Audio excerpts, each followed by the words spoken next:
Salute, everybody. Let me know if you guys cannot hear me. Let me know if my mic is yacked up. As you see, I'm trying to make sure the audio is working. It says it is.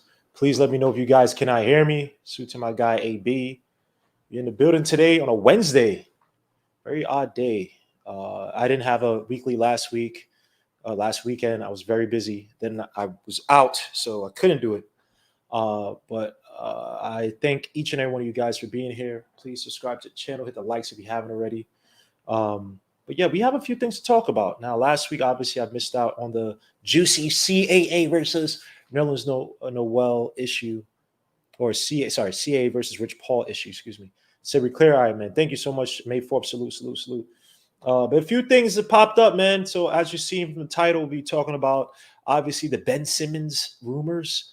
Now there's the Ben Simmons rumors of him wanting to leave the 76ers. The team front office comprised of Elton Brand and Daryl Morey. Elton Brand, who's a really good player, questionable front office GM guy. Daryl Morey, Mr. Analytics. I went to MIT. I know how to break the game down better than you, and freaking doesn't have a center and tries to play PJ Tucker at center and got destroyed by the Lakers. Gets fired because of his comments about China, even though I don't necessarily disagree with him. But anyway, those two buffoons are running the 76ers. Several teams have wanted to trade for them, and now they're stuck in the mud because now you lost leverage. You overpriced your player, who was terrible in the playoffs. Again, one of the better defensive point forwards, if you want to call him. Overpriced him out. He got screwed over. No, they got screwed over, and now he wants out. And granted, I'm going to go over some of the teams that were interested in him. I'm talking about if the Knicks should go after a guy like Ben Simmons. Obviously, talk a little bit about the CAA Rich Paul, because Ben Simmons is Rich Paul's client. By the way, salute to Cuts and Knicks, man. Salute to Frequency, man. I haven't seen this guy in a while, man. Salute to my guy Frequency. Salute to Justin L. Yeah, we on what's the name tonight, because I'm trying to fix this damn Nextiva app so it works on my damn computer. Salute to Cuts and Knicks. Salute Frequency, man. Salute my guy Justin L. My guy, Justin L, man. Salute to you, man. This dude always supports my channel, man. Every video I put out, this guy brings on great commentary. Breaking that, he actually watches the videos, man. I got a lot of respect. I got a lot of love for him, man.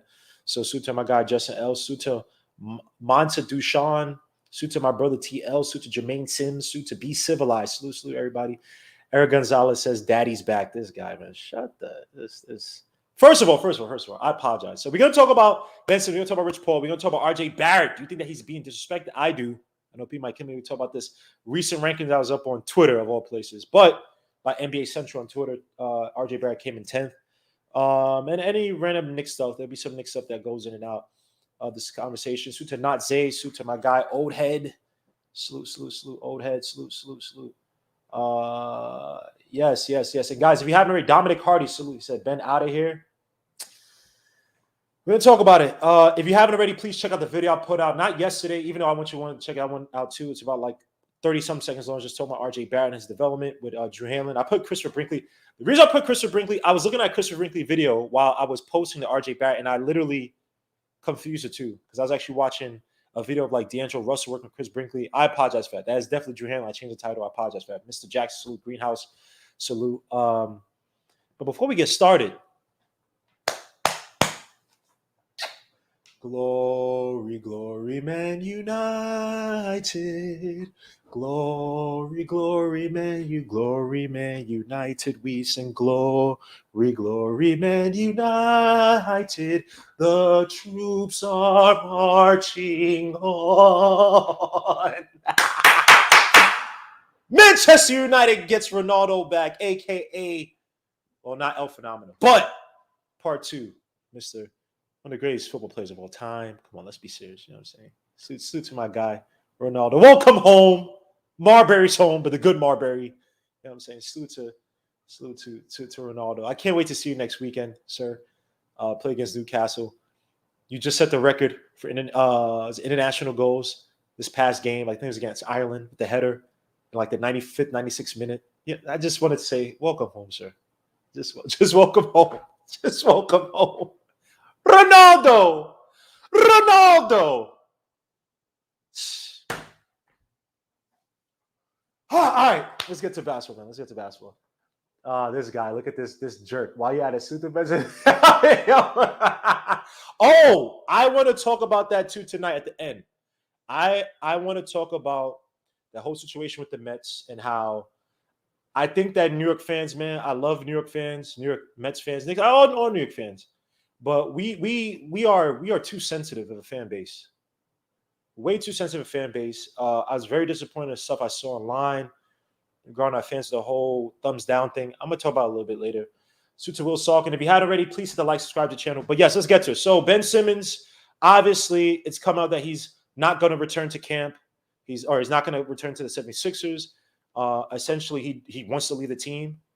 Now the 76ers, who allegedly rejected several offers by teams like the Warriors, are now with the egg on their face because they have losing leverage. Now, I don't know, a few hours ago on Twitter, it came out that one of the teams, the Kings, who would have been interested or rumored to be interested in a guy like Ben Simmons, no longer in the race. And according to The Athletic, and I got to get my glasses. No, sorry. According to BetMGM, sorry, just got to get my glasses. Salute to Reds fans. Salute, my guy. Oh, man, sorry about that. Salute Hadouken. Salute. According to BetMGM, the Warriors are still in the lead regarding the odds at plus 300, Timberwolves at plus 600. The Kings were at plus 600, but it seems as if the Kings are rumored to not be in it any longer. The Spurs are an interesting one, even though they have a bunch of guards they're trying to move on from because they can't shoot. But I guess Ben Simmons might be a project that Popovich wants to take on. Popovich is getting up there. I think Popovich he's going to retire soon. So I don't know. That might not be the best of fits. And they said other teams are at plus 1,100 or more, or Raptors at plus 800. So let's talk about the Warriors did have a trade, allegedly, where they want to do a 3-team trade with the Pacers, where it would have been Ben Simmons and Justin Holiday would have went to the Warriors. James Wiseman, Andrew Wiggins, forgot the W, and Moses Moody would go to the Pacers, and the 76ers would receive Malcolm Brogdon, Jonathan Kuminga, TJ Warren, and 2 first-round draft picks. Now, obviously, that was a while ago. They didn't want to do that. And then the next best deal probably would have been from the Kings. Now, you had some people saying De'Aaron Fox, Buddy Hield, and several first-rounders. It seems like the Kings are really tied to Halliburton, and Davion Mitchell might be the guy that they want to build at that so-called point guard position once Fox leaves. I think, now, obviously, the Kings are out. Well, allegedly, the Kings are out. I think that it would be. I still think that De'Aaron Fox is a player I would want to hold on to. It's 25 points a game, 47% from the field. He did average around 32% from 3 because he just couldn't shoot threes. But everything about De'Aaron Fox, I mean, the guy just hates losing. He's an aggressive player. He has to play a little bit better catch and shoots, playing off the ball. Obviously, his shooting's just not up there. But I'm not bringing a guy like Ben. If you bring a guy like Ben Simmons to the Kings, like, how does he make that team better? You're talking about a guy whose attitude, I'm sorry, is piss poor. Ever since he got that conversation from Magic Johnson about going to the Lakers, he's been on his high horse. Dana the Kardashians, whatever. I'm not trying to judge him on that. But it goes to his mindset. Salute to my guy, Anthony D. Salute to Anthony D. Salute to Ace of Kings. Salute to T. Williams, man. Salute to Sam Holt, infamous new king. Salute.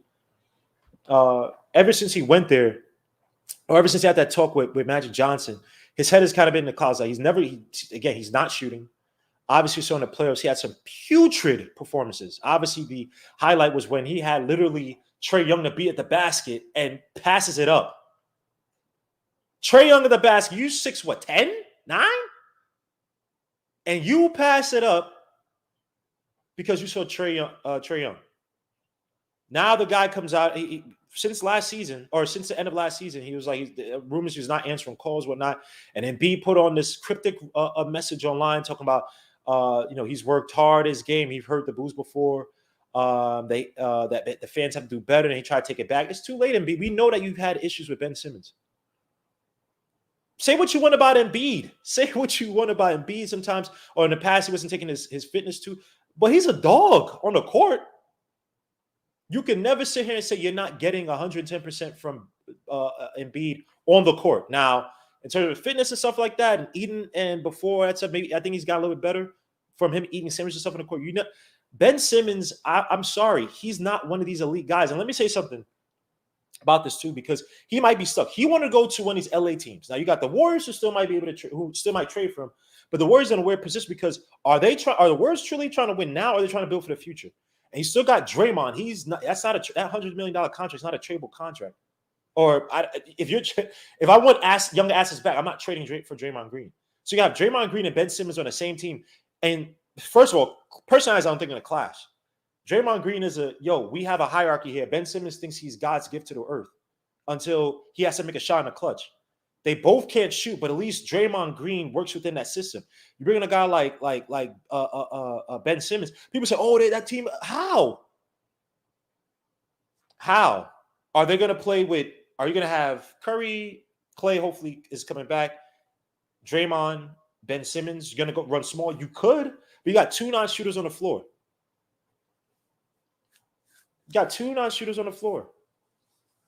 The times they won, obviously, with against LeBron with Iguodala, what's this guy, Harrison Barnes, obviously Clay, Curry, but that team, you have another non-shooter. Remember how bad they looked that year they lost, or in the finals where Harrison Barnes get his shot, Curry went missing, or missing in big spots during that finals run. So I don't know how that works for Ben Simmons, and I'm not giving up a whole farm. I'm telling you, mark my words. I'm not saying because of some league. I've been saying before, Jonathan Kuminga might be the biggest boom bust prospect in this draft, but his ceiling, if he hits his ceiling, you restart that. I don't say dynasty, but you restart the timetable for that Warriors team. I'm not sure if I'm giving up Jonathan Kuminga for freaking Ben Simmons. And then I got Moses Moody to take over the 2 spot in case Clay is not healthy. And again, I'm not the biggest fan of Moses Moody, but he fits what they need badly, which are shooters. So I'm not sure about Ben Simmons going to Warriors. Obviously, I just said the Kings. The Timberwolves might be his best bet. Go to a low-key team, play alongside Anthony Edwards, finally shoot your damn shot. But on the flip side, too, Cat is probably looking to leave as well, too. I don't know how those two guys mesh. I really don't know what the hell the culture is for the Timberwolves. You had Cat, and granted, I know he lost his mind. I'm judging everything outside of that, right? I even said he should probably have taken a year off. I mean, he had so many people pass away. Rest in peace to his mom and all the relatives pass away, but he should have taken a year off. He needs to get away from basketball, get away from the sport. But some people cope by playing within the sport, so do whatever. You know what I'm saying? But Cat's another big old question mark. And he looks like he's a guy who they might be done with the whole Cat experiment. Maybe playing this out alone, Anthony Edwards, Jay McDaniels, but they might include Jay McDaniels in the deal. Malik Beasley, because of the 76ers using another shooter. So I'm not sure this whole Ben Simmons thing, man. Like, he's stuck. And we've talked about this before. Especially Hinton has brought this up. Is Ben Simmons a chosen NBA? That the NBA will sit there and make the colossal move to trade for him? Or not the colossal move, excuse me, but force the 76ers to trade for him. Because James Harden, say what you want, James Harden was a so-called star in the region that needed a star in terms of Houston. And he's such a big name. The NBA didn't want any disruptions. The NBA lives off of star power, right? So I could see them pushing the Rockets to make that trade. AD, the same thing. Got rid of the GM who refused to trade, bring in bum David Griffin. He doesn't know what the hell he's doing, but he went along with what the NBA wanted and made that trade and move on from AD. Is Ben Simmons good enough that you call him a so-called star, that if he leaves the 76ers, that you bring down the ratings in Philadelphia for that team, that it hurts it hurts the NBA star power? Is he that good of a player? I'm just asking. Look, people might kill me, and let me give him his credit.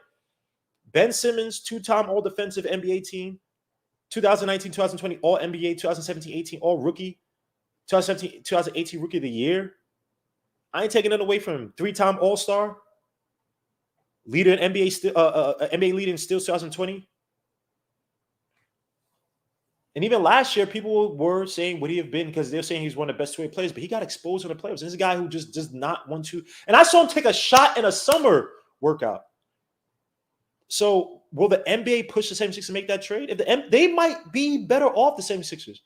I've said this before. Now, this sounds crazy because they're both in the same division, the Wolves and the It wasn't the Portland Trailblazers. But I said that it would have been smarter if the 76ers, I know there are picks and stuff that have to move around, but I'm just talking about the key players. And McCollum went to the 76ers, Cat went to Portland, and Ben Simmons went to Minnesota. Because I know Portland Timberwolves, I understand, but they're both on two different time paths right now, right? I still think even if you got rid of McCollum, you bring in a guy like Cat. The Portland Trailblazers who need a front court presence badly. Nurkic is a nice player, but he ain't it. He gets hurt almost every other year. He has in the past. They can move. If you get Cat, you can move on from Nurkic. Well, if you pair Cat and Dame, is that a different Portland Trailblazers team? Maybe. They need a front court presence. They have not had one since LaMarcus Aldridge, really. And the Timberwolves are they're still building. Ben Simmons is not going to help you win now, but they can have him and Anthony Edwards build for years to come. They can absorb the contract. On the flip side, you get CJ McCollum, who him and Dame just don't fit well together. You got 2 6'3" guards, basically do a lot of the same thing. They just don't fit well. They don't really. They can play well together as a 10, but they don't complement each other, right? So McCollum on the 76ers, that's a different team. And another thing we'll talk about now, and I'm going to talk about this. I'm going to let some people in too, so don't think I'm ignoring people. Talk about this. If you're the Knicks, do you make that trade for Ben Simmons? If I'm the Knicks, hell to the F mother effing no. Hell no. I ain't trading for no Ben Simmons. What do you got in the books? $40 million coming in this year? I forgot how much he's making. Hold on. Let me just check real quick. He's making, so this season he's making 33. Next season, 35. The season after that's 37. Next season after last year, 40 million. He's not worth that much. And I'm bringing in a guy that you can ask the question: can Tom Thibodeau find kind of unlock him? All the guys that Tom Thibodeau's definitely made better in the past, they've never had so-called attitude issues, or they always wanted to get better. Luol Deng became a better defender under Tom Thibodeau, even though he was a good offensive player on those Bull teams with Vinny Del Negro coaching, Kirk Heinrich. But he became a way better defensive player under Tom Thibodeau. Jimmy Butler became a playmaker and a better shooter than Tom Thibodeau, coming as a defensive player. A defensive guard, wing, whatever you want to call him. Derrick Rosen became a better defensive player than Tom Thibodeau. Wasn't great, but he became a better defensive player from his years in Memphis. Zach LaVine became a playmaking point forward under Tom Thibodeau for half the season that he stayed with Tom Thibodeau. Julius Randle. And there was an argument online on the thread. To all those people on those thread, but they say, "Oh, how did Tom Thibodeau make RJ Barrett better?" Let me say something, and this was in my video too. RJ Barrett got better through Tom Thibodeau's schemes. Now, granted, Drew Hanlon did a lot of work. RJ Barrett did a lot of work. But Tom Thibodeau attempted the third most corner threes last season and ranked seventh in the league regarding the percentages from corner three-point last year. The year before, with Fizdale and Mike Miller, the Knicks were one of the worst. And RJ Barrett had to work ethic to get better. So Tom Thibodeau definitely put guys, he has a meritocracy for most of his guys. You do what I ask you to do, you get more time. You fit what I ask you, you fit in the spots I put you in, you get more time. You don't, you sit on the bench, you learn.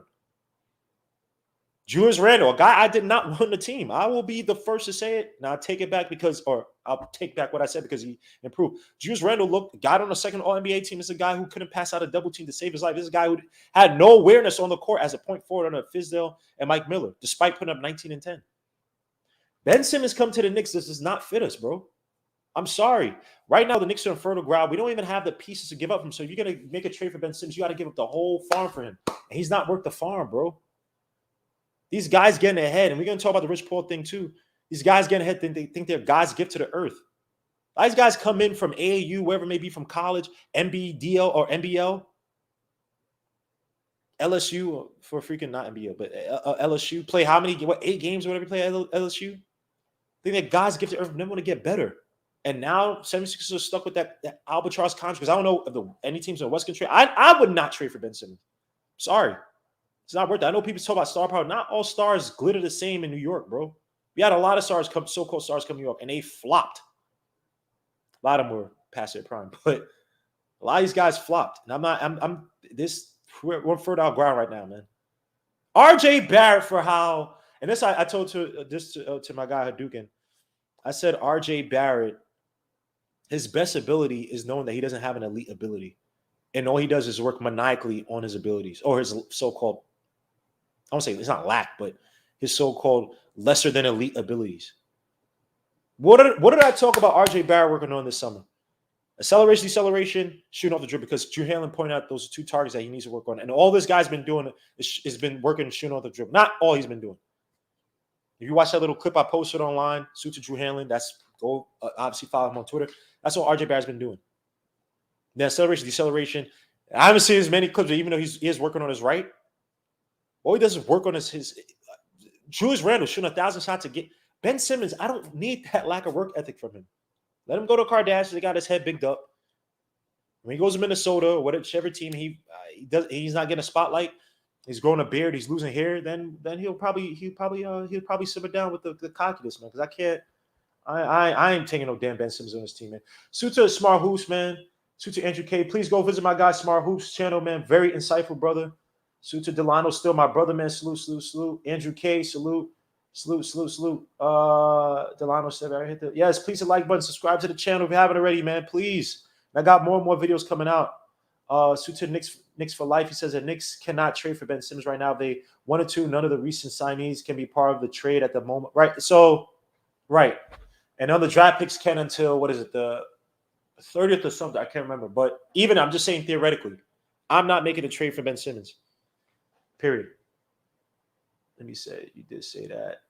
Let me see. Charles B. Chuck B, man. You better come in the chat when I let the link.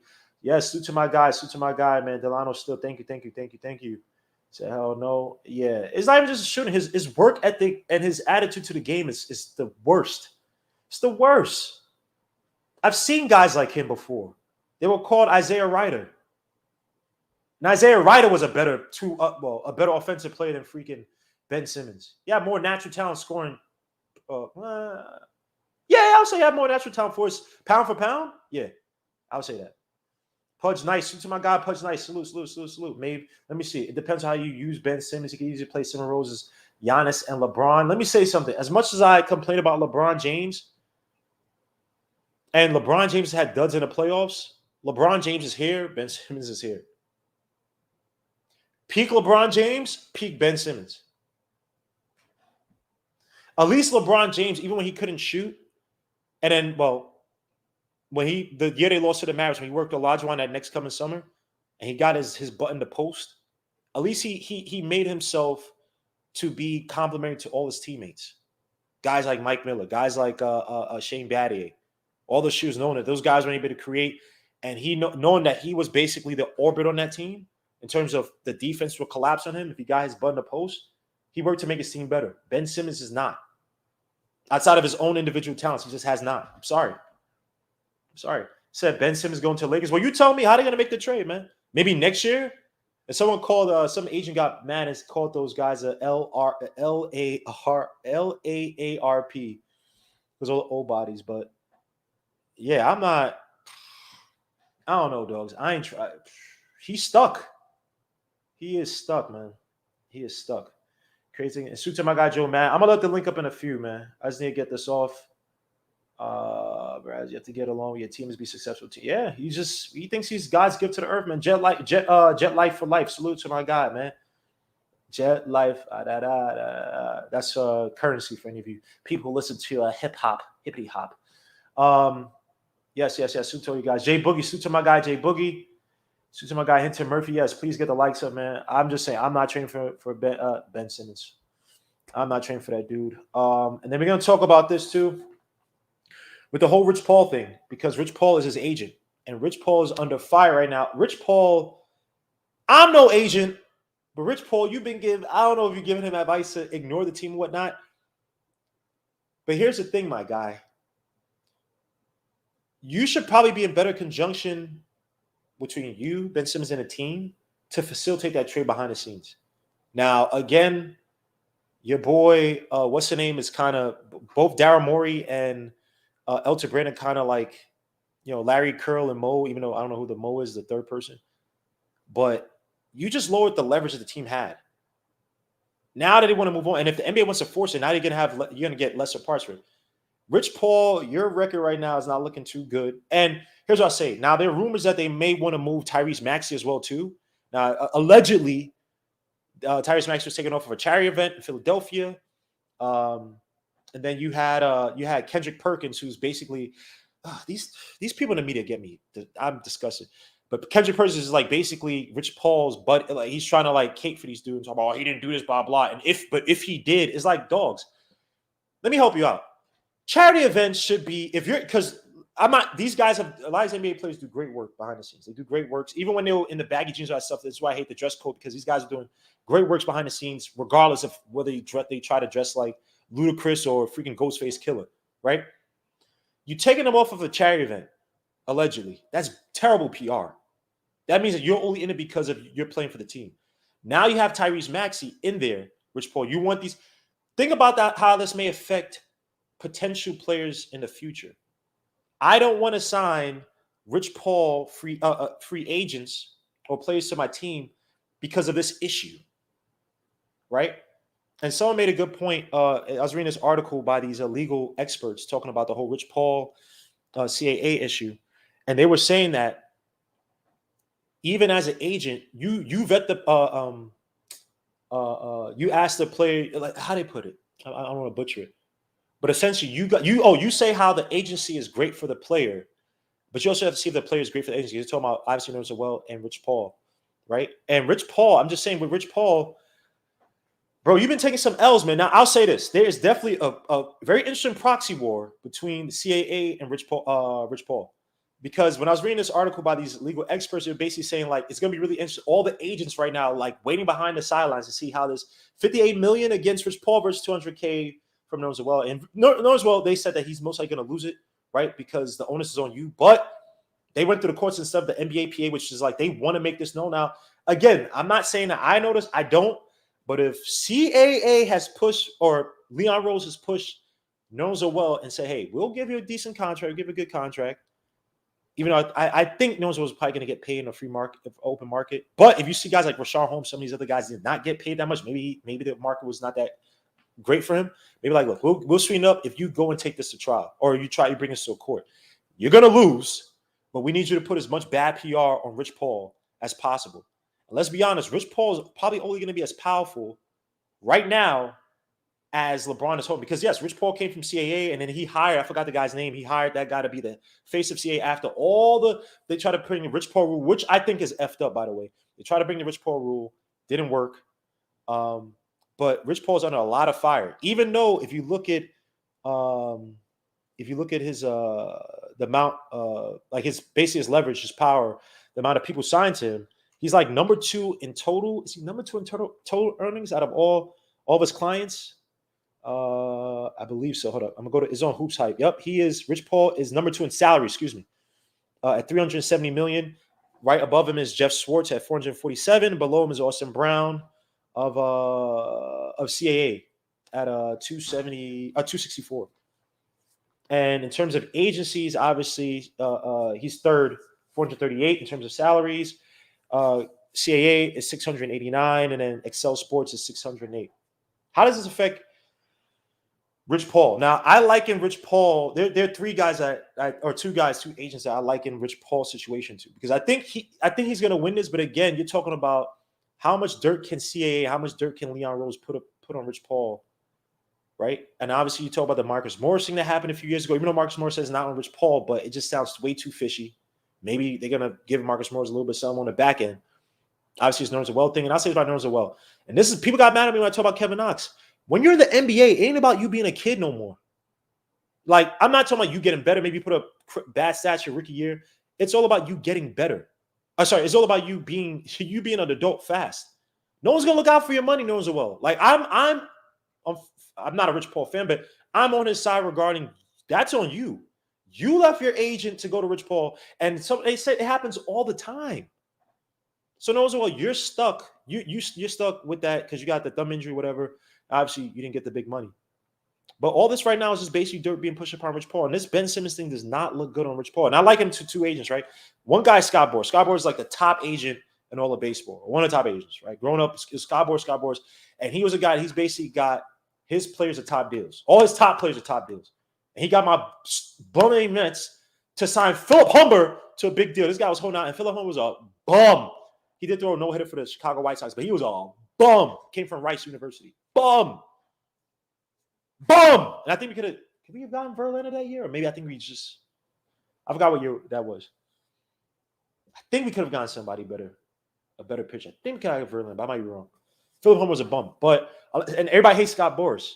And then you look at another guy, Mino Raiola from soccer, right? You talk about where he was Zlatan Ibrahimovic at Ajax, and he got a bunch of Ajax guys that basically leave that championship team, Champions League team.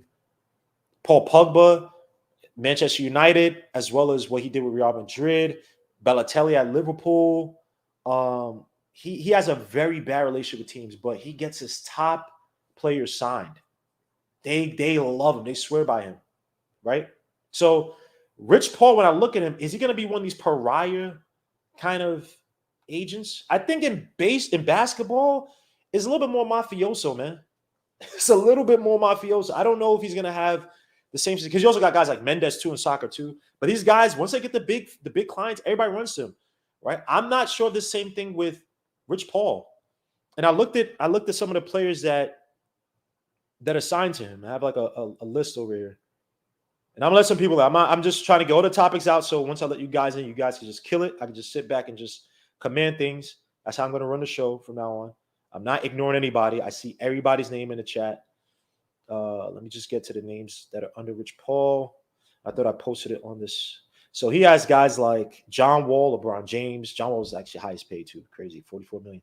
Antonio Davis, Ben Simmons, obviously Draymond Green, Lonzo Ball, Eric Bledsoe, Gary Trent, DeJounte Murray, KCP, Terrence Ross, Jordan Clarkson, Nurkic, Tristan Thompson, Montrez, Corey Joseph, Darius Garland, Miles Bridges, Cam Reddish, Lonnie Walker, Moses Moody, Tyrese Maxey, Darius Baisley, Trey Lyles, Ben McLemore, J.R. Smith, BJ Boston.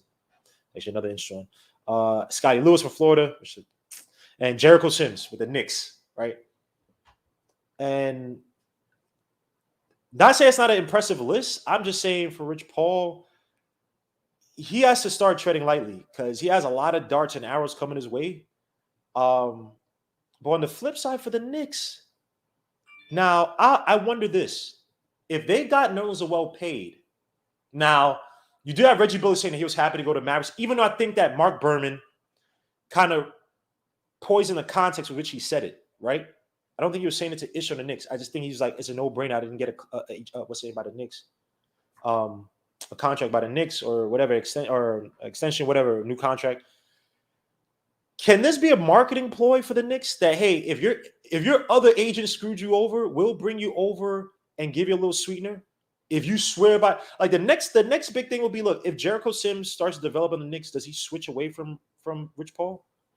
Does he come up with the story that Rich Paul and those guys screwed him over because he's a smaller player and they didn't really care about him? Do we start to see those stories come out?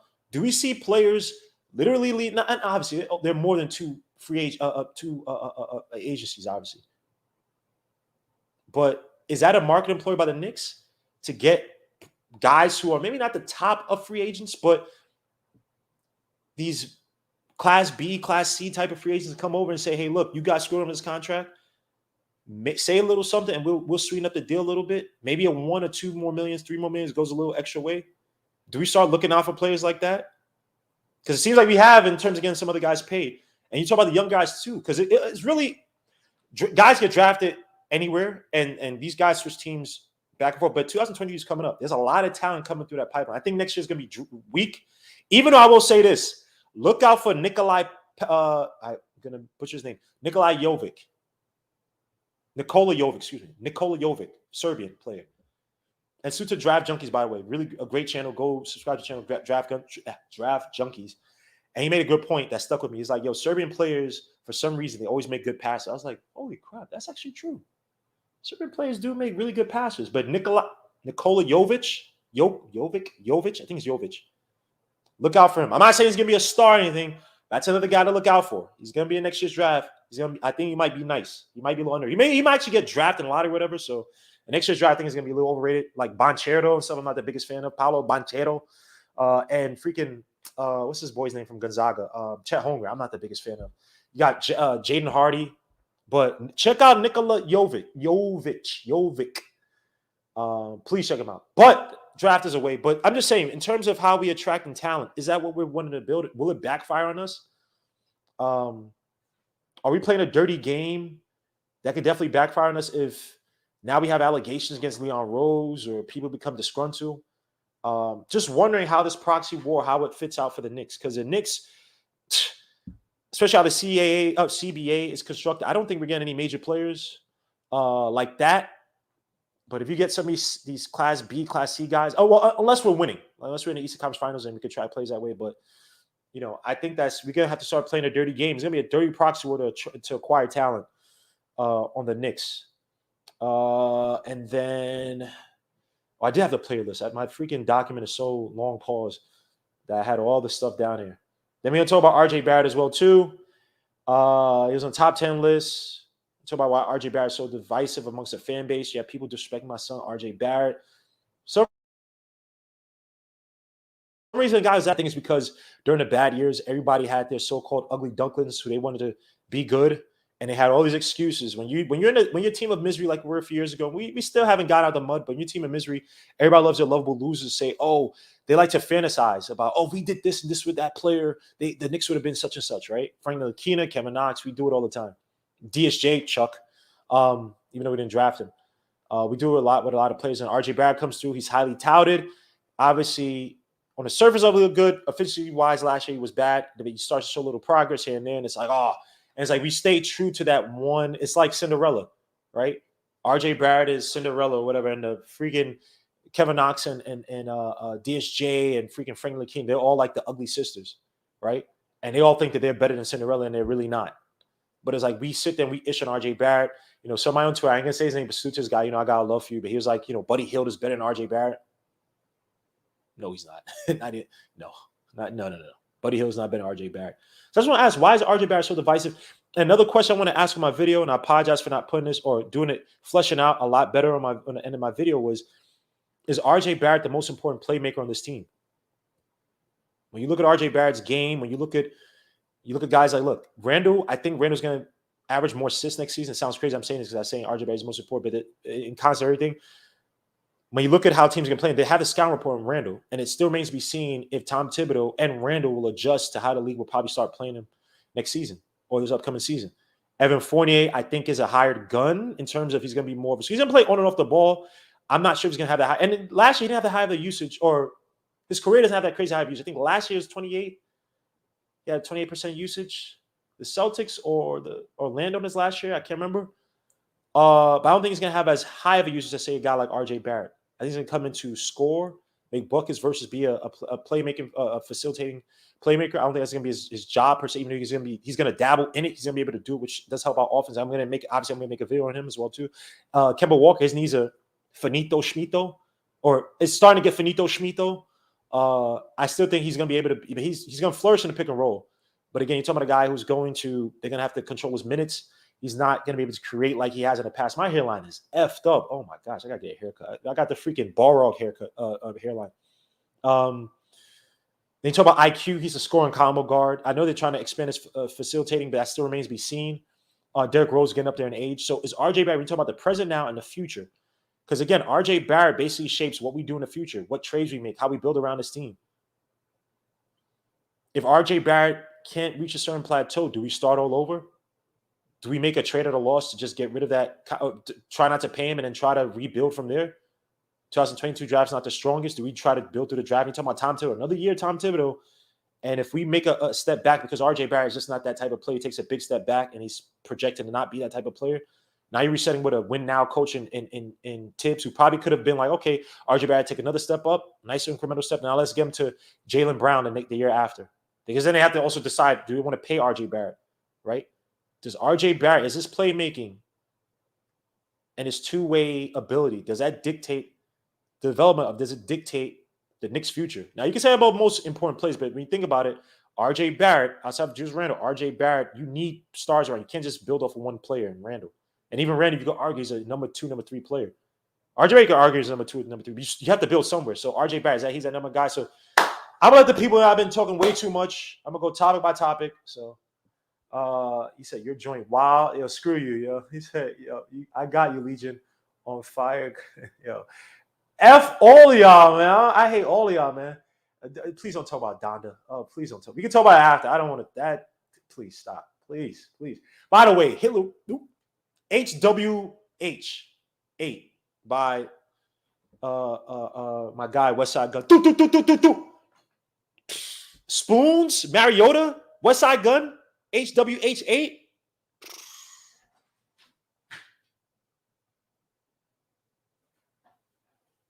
And Conductor. Yo, stop. Yo, that's what I'm talking about, son. But let me say Sutra before I let because I was saying the title of the album, man. I don't support that. I'm just saying the title of the album. I got a barber, man. Screw you, man. I got a damn barber. It's just my hair. Yo, you know what? Screw all y'all, man. I'm losing my freaking hair and stuff, man. I'm getting old, man. I got the freaking. They say I used to have a Haitian hairline. I don't know what a Haitian hairline means. I'm not Haitian, by the way. Shoot to my Haitians, by the way. Y'all need to stop disrespecting Haitians, man. Haitians for all the stuff they fall for, man. Stop disrespecting my Haitians, man. RJ's heading for perennial all-star status. I hope so. I'm just gonna say soon to everybody because I know people are gonna be talking over me. I'm gonna control you. I'm gonna mute you guys. You talking, I'm gonna mute you. Trevor McKenzie, salute my guy. Bricks Nation. Ernesto with the texto. Oh crap. Yes, I got your shirt. Give me 2 seconds. By the way, I will do a raffle. Probably this week's gonna be tough because everybody's gonna be out. People gonna be at the freaking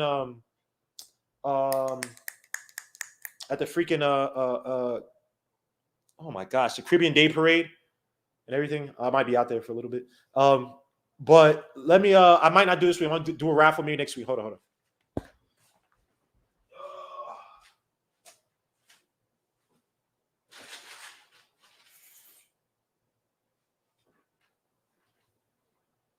I had this. I'm going crazy. No, okay.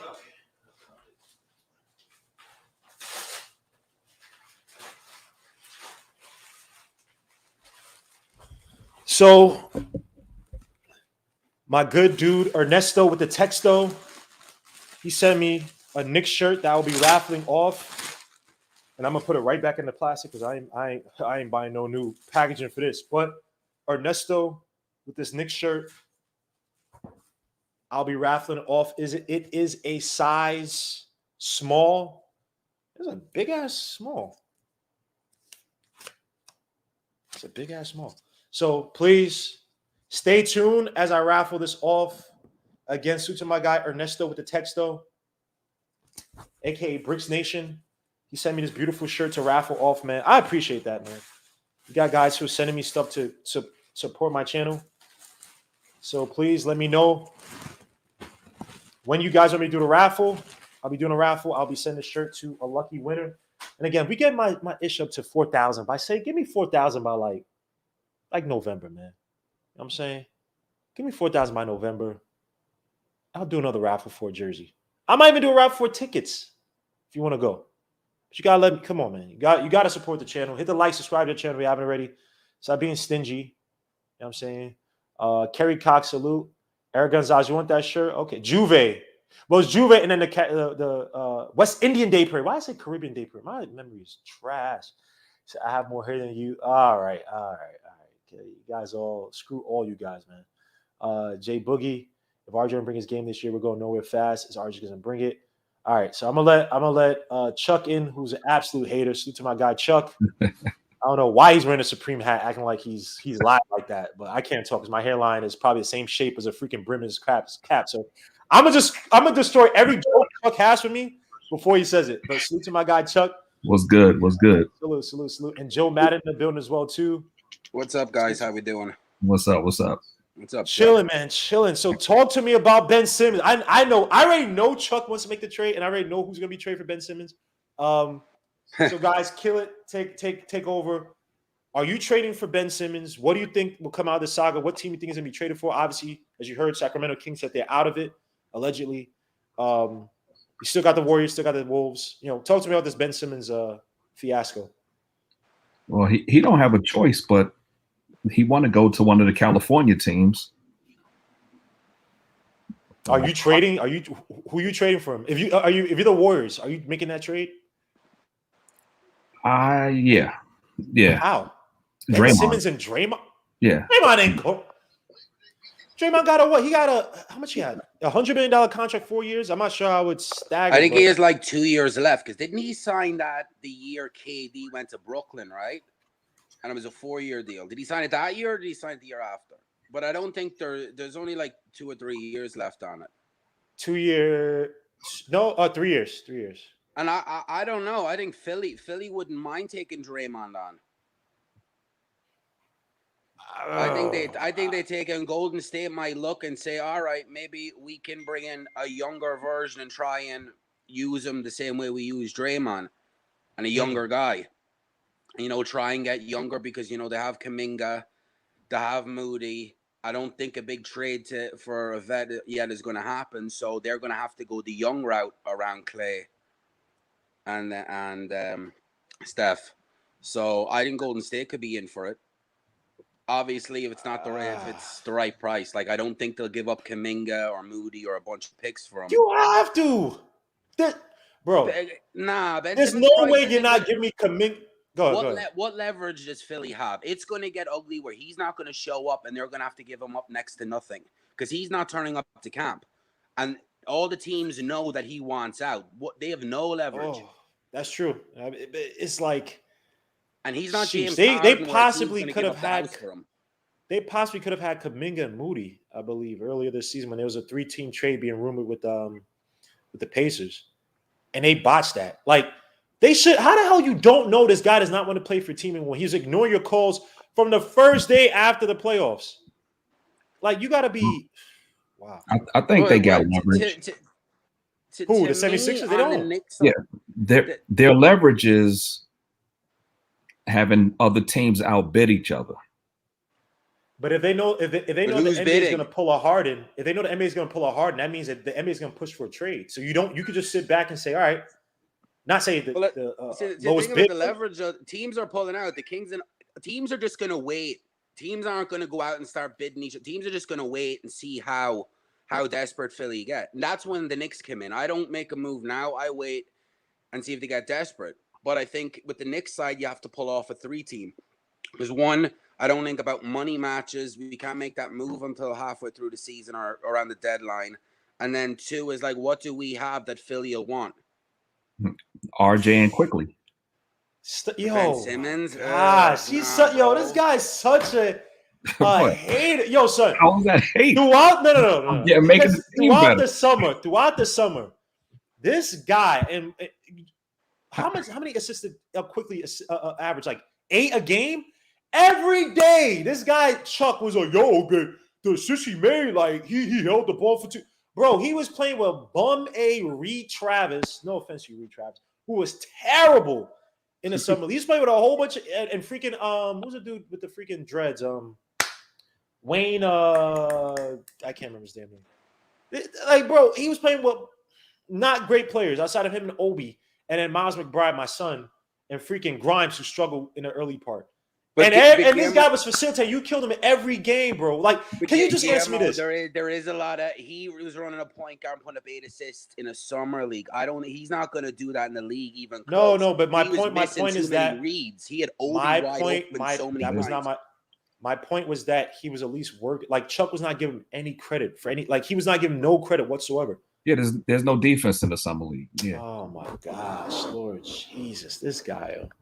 Hold on. Really? Yeah. Really? We played defense. The Knicks yes. played defense. We did. Obi averaged damn near 30 points. There's no defense in the summer league. Oh my gosh, man. I agree. The defense ain't up there like that. But you take away everything from Quick. Like you don't want to give this dude any credit for anything, bro. Like you're saying, tell me he didn't work in his facilitation game this whole summer? I gave him credit by putting him in the trade package for Ben Simmons. To be honest, if McBride can play like he did in summer league and when I seen in college, then people are going to think I'm crazy. But I'm like, quickly he's expendable because to me if with McBride is more efficient, way better defender, and is a better facilitator. To me, if you McBride playing well and quickly playing well in the playoffs, I think Tibbs is going to go to McBride a lot more because of that defense. they play two different positions, man. Like quickly, I still think is a combo guard who I think's facilitation game is But so is getting better. McBride. I don't think McBride's a pure point McBride guard. is I more think of a he's guard, though. combo. He played more with the ball in his hands at West Virginia. Like I know what you're saying. I know you're talking about in terms of them scoring, but I still would see Miles McBride as like he's more fit for like that. Well, even though they're both McBride 6'2", 6'2"-ish. Quickly's like 6'3"-ish. Quickly's like 6'3", 6'4", something like that. But see, the thing, McBride has the weight and he has them longer arms, and he's just an all bet. Just to me, is Quickly's going to be a better scorer, and if Quickly can get a mid range and a better float and get more consistent, he can be a elite scorer. But he's not going to be like McBride's defense. McBride to me is what the Celtics wish they got out of Marcus Smart. That's what I see in McBride. I see McBride's like at P like a defensive Kyle Lowry. That's years down the line, but that's how I see him. But so you are making that trade, Chuck. Give me a trade package for Ben Simmons. Yeah. I still think it's a little light, but I mean, granted, the 76ers don't have as much leverage, so give me your trade package. RJ Quickly in a pick. And Obi if they want him. I go to be honest, Obi Quickly. A pick or two because I still want to keep draft capital for a damn move if you're doing a Ben Simmons move. But see, the thing is that's you don't know what he's going to go for because they're losing leverage and come heading into the regular season. He's not in camp. They're going to have to say, you know, we have to get whatever we want for him. I know they're not going to get fleeced for him because it's Daryl Morey, but they're going to have to say we're going to have to get something for him because this guy ain't showing up. Can you beat Minnesota with that package? Well, what are Minnesota willing to get? DeAndre Russell, Beasley, and a couple of picks, right? Yeah, that would definitely help them to win now. I don't know. Use a shooting. They can use a guard. It'd help to win now, but they need the shooting and they need the guard. But is Russell know what they want? Is he what they want? I don't think he makes them better. And then even then, if they have to give up, and again, for everybody, I don't want Ben Simmons. I'm not making this trade. I'm just saying hypothetically, right? If you make that trade, and then if they include Tyrese Maxey, now you probably have to give a little bit more, right? I know they still don't have leverage like that, but they can have more. If I can have Maxey, then they can have more because if I'm Quickly's going out and Maxey's coming in, that's an upgrade. I think Maxey is better than Quickly. But Quickly, I think, is showing more because he's got more minutes.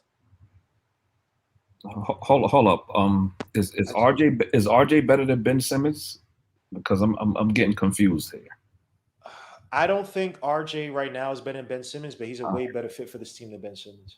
All right. You talking about contract wise? You talking about you don't think Guillermo Ben Simmons a fit? No, not with this team. Bro, I don't like his. He can't fit with the 76ers. We're talking about Fanny where he couldn't attack Trae Young. Trae Young is 6-0. He couldn't attack Trae, and they needed him badly to do that. Say what you want about Embiid, Tobias Harris. Guillermo, listen, this might be on him. It is on him a little bit with the jumper and stuff, but I think the Sixers didn't do him any good. He wasn't great all this year. They didn't do him any good because they were ready to throw him out for Harden. And then when the deal didn't go through, they're like, "Oh yeah, you're a starting point guard." You don't do that. Yo, man, look, this is bro. I'm sorry. Ben Simmons, you ain't Harden. If they make it, this is a business too, and you know you're not Harden. Let's be all the way effing serious. They made you the starting guard. You had one of your better regular seasons this past season because they were talking about discussions of was it 6 man? Not 6 man. Sorry. They're talking about him as being defensive player. It's another thing I'm forgetting. I don't know why it's not coming to me. Right? It was defensive player of the year, and then I think it was defensive player, but I thought he was all defensive first team. But that's why if you're getting a guy like that for the Knicks that can pass and give you 10 assists, to be honest, Guillermo, he's not a point guard. Not Harden. I put him at the 5 for the Knicks. Bro, he's not Harden, bro. No, he's not Harden, but still. So it's like when it's just a confidence thing, and yeah, he needs to work on his jump shot. He needs to work on his game. Bro, it's a confidence. He was shooting. Even if he doesn't get a jump shot, just get me a free throw. Because let me ask you this. Let me ask you this. So I gave a whole list, right, of all the players. Let me let my guy Jay Boogie in the building. Shoot to my guy Jay Boogie. How you doing, bro? Salute. 3 capital S's, man. Shout out to y'all Yes, sir, great bro. niggas. Pause. I'm back in Jay the Boogie. building. Pause. What's going on with you, Jay? Joe Madden, I see you in the building over there, man. Y'all leave my man alone about the haircut, man. He doing him, man. Leave my man It's not a alone, man. haircut. This is how my hair grows. Man, do you, man. Do you, man.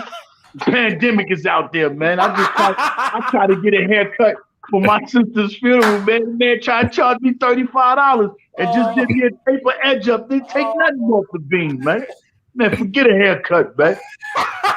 Yeah, you know what? First and foremost, rest in peace to your sister, man. Say right now, rest in peace.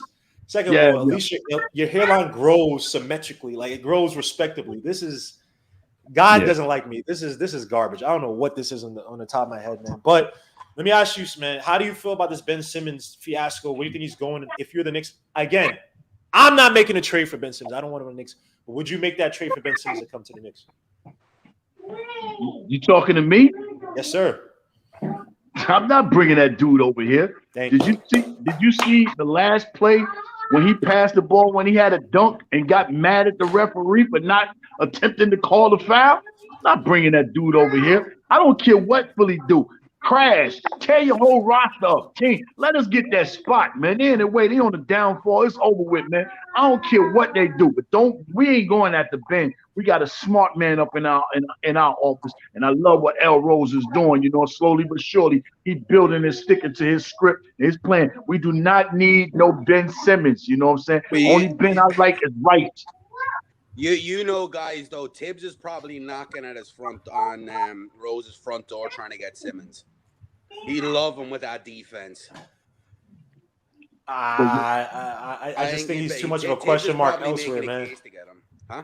He's too much. And someone said I wouldn't trade him because if it was Randall that you have to trade to, I'm not sure I'm trading Randall right now. No, I'm not trading Randall for him. I'm sorry, man. I'm putting Randall with him.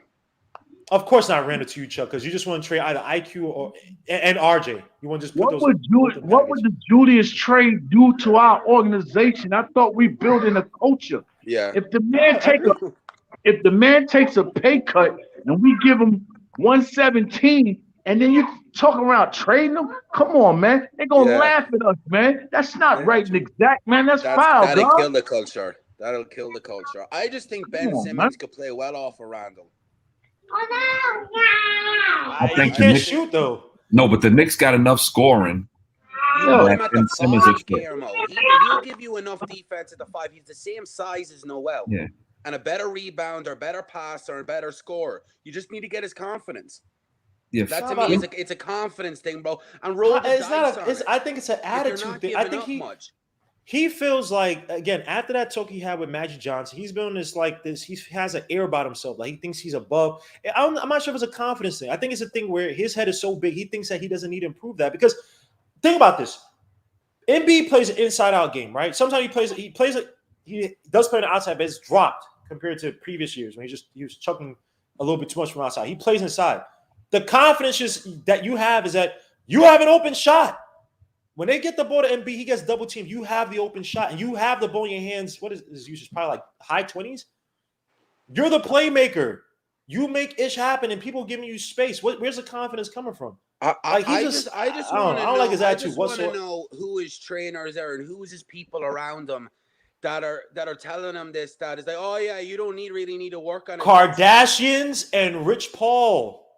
But that's who he messes with. Rich Paul is the one. He's telling him he doesn't need to develop a jump shot. No. But what Rich Paul maybe tell him is like, look, hey, just like you told Noel so well, I'll get you that max contract, take the min this year. He's probably telling this guy, I'm gonna get you to LA. I'm friends with LeBron. He basically runs the agency. You want to come to LA? We're gonna make it happen. Friends with LeBron. LeBron is him. He be washing dishes in Cleveland. You know what I mean? You know what I mean? But that's it. And Ben Simmons has that in his head, man. I want nothing to do with Ben Simmons. This whole Rich Paul thing, I think it's going to blow up in his face. Rich Paul, they don't have a lot of leverage. Yeah, but let me ask you this. I didn't think about that, about Rich Paul having to want to do business with the Knicks. I mean, they do have Sims on the team. But again, if Sims comes out with a story that Rich Paul did him dirty. Noel too. Noel. Well, but Noel's no longer with Rich Paul, but Yeah, Jericho yeah, Sims but- is. So, right, if Jericho Sims is anything, No, but if he like turns to a Noel play had for the his Knicks, had his beef with Rich Paul. That's what I was kind of saying. He had his thing or has Right, his right, thing right. going on. So let me ask you about that. Do you think that now this, I don't know, this is my stupid conspiracy. I'm not saying I'm 100% behind it. Do you think that they gave that contract to Nerlens Noel because Nerlens Noel was down with filing this lawsuit against against Rich Paul? Like, do you think that this will help us in the future? Do you think that this little proxy war between CAA or Leon Rose, whatever, behind the scenes, and Rich Paul, is that going to bode well for us with free agents, with prospects coming to this team? Or do you see that blowing up in our faces? Not really, because like this isn't the first time you hear stuff about Rich Paul. So and to be honest, I think Leon Rose was in Noel's ears. Like when they were doing the contract, it was like, yo, I'm giving you this, but you can go get the rest of your money if you can get the proof that he was giving you negligence. And now the proof, he might not get the 58 for the contract with Dallas, but I think he'll get something for the offers that never got to him from Philly and Houston and whoever else it was that he wasn't told about the deals. Because I think them teams come out and said it. So once them teams say it in court, he'll get something for that. But I don't think he has the proof, or he can't really do anything about Dallas because he turned down the money, which to me he's an idiot too for doing that, because you're not a supermax player. You're getting 17 million. That's high for you. Yeah, now he's getting his true value, or even the 10 million, maybe it's a little bit more than his true value. But then he should have took the money. But the article I was reading. Now he's not getting the money, and he's trying to get it now because he realized he's never going to get that money again. Right. In the article I was reading, all those so-called legal experts, they are legal experts or lawyers and whatnot, but they're basically saying like there's just no way he's going to win this. But again, you're talking about flicking mud on Rich Paul. Let's be honest. When LeBron James retires, is Rich Paul going to set? Now, obviously, Rich Paul did sign a feudal product. Was it Jalen Green that signed this to Rich Paul? No, Josh Christopher did. Moses Moody did, right? Moses Moody did, yeah. There's a couple of rookies. Every year, a couple of rookies sign with him. Right. So it'll be interesting to see, because again, in the next free agency, I'm not sure. I don't think any premier ones that we truly want. I don't think he has any. I don't think he has a crazy list for the next one. Even 2020, I'm not sure if he has a major list. But I do wonder if the Knicks are trying to build this way. But let's get some more sexier topics, man. So RJ Barrett, I know Chuck is going to hate this. RJ Barrett came in number 10 on a list of top shooting guards in the league. And salute to the little J Boogie over there. How you doing? She came in. Oh, it's on mute. She came in. She doesn't even know what's happening with the kids. Don't even know what's happening. But RJ Barrett came in number 10 on a top 10 list of shooting guards. I know Chuck is going to hate this. So the list starts off. It has James Harden number 1, Bradley Beal number 2, Devin Booker number 3, Donovan Mitchell number 4, Zach LaVine number 5, Gilgeous Alexander, CJ McCollum, Klay Thompson, Karis LeVert, and RJ Barrett number 10. Now, I'm gonna ask you guys, do you guys think that list is fair? And then on the flip side, why do people dislike RJ Barrett so much? Like, why is he one of the most divisive Knicks players that we've seen in years, where it's like you have a love or hate relationship? There's no middle ground. He's not flashy. Hey, can you say that? He doesn't say that list one more time. Oh, the list is James Harden number 1, Bradley Beal number 2, Devin Booker number 3, Donovan Mitchell number 4, Zach LaVine number 5, SGA number 6, CJ McCollum number 7, Klay Thompson number 8, Karis LeVert number 9, RJ Barrett number 10. And I'm gonna get to the. Hold on, let me get to the. I just posed a. To me, Klay Thompson. I love Klay Thompson, but he shouldn't be on the list because he hasn't played in 2 years. Then, like, they're saying Shea is the shooting guard. Shea, to me, is a shooting guard, but he's playing point guard, and so is Harden. And then I don't understand. I'm like, LeVert. Why is LeVert in the LeVert? I'm not sure about LeVert. I don't know how LeVert, when LeVert's been inconsistent in terms of playing time and production. Because Harden's been there. Like, LeVert's been hurt. LeVert, I think, didn't really play too much with the Pacers. Let me share the screen. You didn't say Jaylen Brown? Jaylen Brown, not well. They put Jaylen Brown as a small forward, so which RJ Barrett's going to convert to anyway. But so what is Tatum? I guess a 4. Tatum's playing the 4. They play very small. Yeah, they I think at a point they had Kemba, Fournier, Brown, Tatum, and I think it was Tristan Thompson. So they went small ball. But I do agree. I think Tatum should be at the 3 and Brown at the 2. So in other words, that's like putting RJ like number 4, number 5 in the East, right? Somewhere around there. You'd have Bradley, Bill, Levine. Harden, Beal, Booker. Yeah, he'll be Caris LeVert, he'll be number 4. Really, they don't even need James Harden on that list because James Harden is the point. So Yeah. he's not even the 2. Same with Shea. True. Shea's been playing a lot of point with OKC. Right. Yeah, but see, them guys is out west. So I don't even want to mix him up with them guys out west because I'm over here in the East. If he's in that top 5 in the East, that means he's climbing and he's on his way up. I'm good with that spot. You know what I'm saying? It's just that RJ don't get a lot of love because he's not a sexy type player. You know what I'm saying? He's one of them type board players. And then you look up at the stat, he got 27 and 6. And you wonder, how did he get that?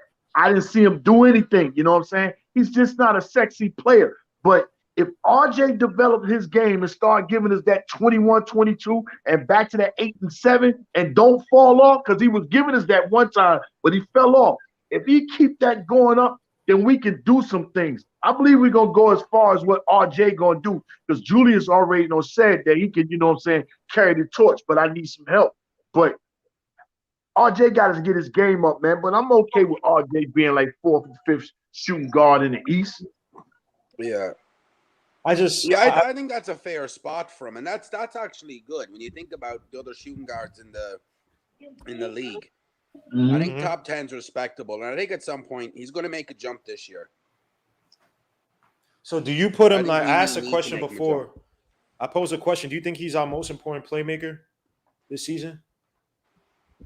No, everybody saw Yeah, but everybody saw the jump. Everybody knows what Julius is, right? I think the league has a scouting report. Now, obviously, has to make adjustments, right? I'm not saying this is the best, though. Like, this is his ceiling, per se. But I think he's closer to his ceiling than, say, RJ Barrett, right? Kemba Walker's knees, it's not – it is what it is, even though I'm hoping that he could be as healthy as he can be for the whole season. Evan Fournier's basically – he's going to play on and off the ball, but he's not going to be he's not going to be utilized as a playmaker like that. Obviously, IQ is more of a combo guard. Obi Toppin, obviously not. Derrick Rose is getting up there in age. When you talk about our future – right, I know Chuck may throw up at this, but if RJ Barrett is successful, maybe the Knicks don't have to go out and make major trades to get talent at that guard or wing position, right? You could build around an RJ Barrett and Randall and kind of slowly get pieces, draft guys, pick up, these player Bs, or even if you want to make the trade for RJ Barrett, if RJ is good enough, you don't have to give up the farm to make a trade, RJ Barrett for a so-called start. Even though I'm not saying to trade RJ Barrett. I'm saying, so when do you see his development this season? Do you mark him as probably our most important playmaker in totality of everything, not just assist and whatnot? No. Kemba. It depends how much of a jump he makes, Guillermo, because I look at the 2 jumps I think he can make are both moves the Celtics guys made, like the Jaylen Brown jump. But I also looked at Tatum's jump from year 2 to year 3. He went from 12 points to like 24. So if RJ's putting in that work, he can make a Tatum jump. He does that. We don't need to make a move. The next move maybe is for a second-tier guy. RJ has to just hit he's shooting 55% at the rim. If he makes that 62%, he can easily be a 20-point-a-game scorer. But Chuck said no about RJ Barrett. He says it'll be Kemba. Why? Because Kemba Walker, no, and I like Kemba Walker, don't get me wrong, but the fact that he's been kind of about what his knee injury is exactly, inflammation or osteoarthritis, which is not going to get better.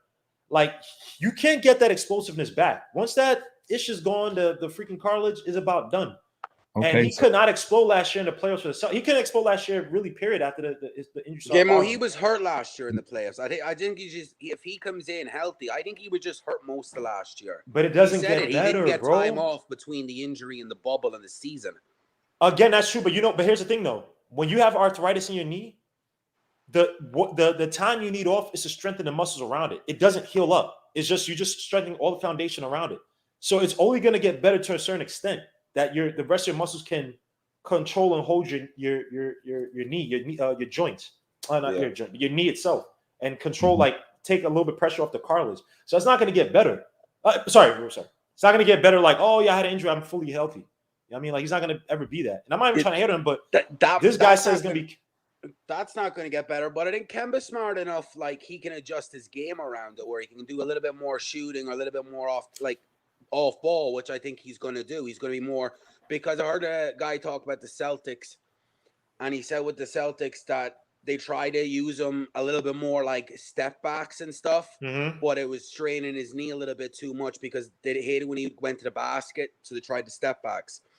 Now where he got a little bit better was when they played him a little bit more off ball, less ISO and more catch.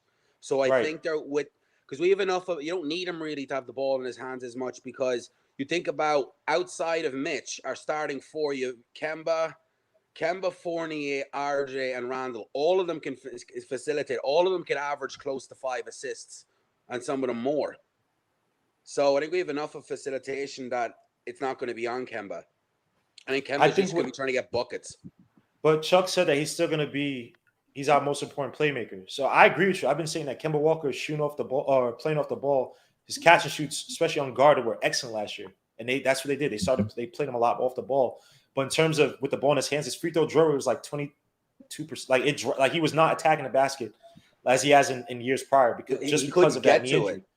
And he couldn't get the explosiveness on his knees. It was finito. So when you talk about our most important player, I think RJ Barrett will have higher usage this season because you could do a lot more of them. You have Evan Fournier could play off the ball. Obviously, Randall could play on and off the ball. And you have Kemba Walker, who will probably be best in Swartz time, unless they're playing using the pick and roll for Kemba, where he still does really well at. They're playing him off the ball as well too. You have Mitch Robinson. Obviously, he needs a lob or a pass or the pick and roll. I think RJ Barrett, at least on the floor next year, this next season, he'll be our most. This team's offense can explode, but get a lot better if RJ Barrett's an effective facilitator who get it out to the right guy at the right time. Like Kemba Walker, he is what it is. Kemba Fournier, like I said, but to me, let me let Chuck go because Chuck say it'll be Kemba. Yeah, Kemba's not going to be used the same. What do you say to that? I think he will. I think he'll have. I think his usage to be higher than RJ's, and I think without Kemba usage being up, we'll look like last year. If Kemba go down, it's going to be a Randall dominated team. It's gonna go through Randall again.